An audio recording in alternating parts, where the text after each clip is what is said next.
Okay, mayong buntag karon kay Biyernes Santo, no? Biyernes Santo, Good Friday o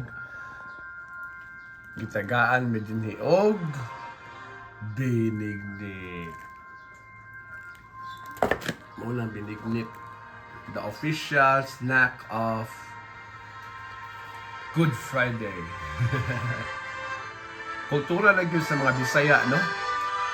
Sa mga Bisaya nga mga kabisayan o basin sa tibok Pilipinas, mga Pilipino, no?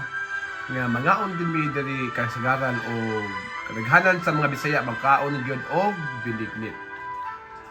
Mula binignit nato nila adlaw ha. Napi iro ay. Iro, straight up. Awas gas. Okay, muna binignit ha. Gos. Layering. Mayong buntag and have a blessed Good Friday everyone.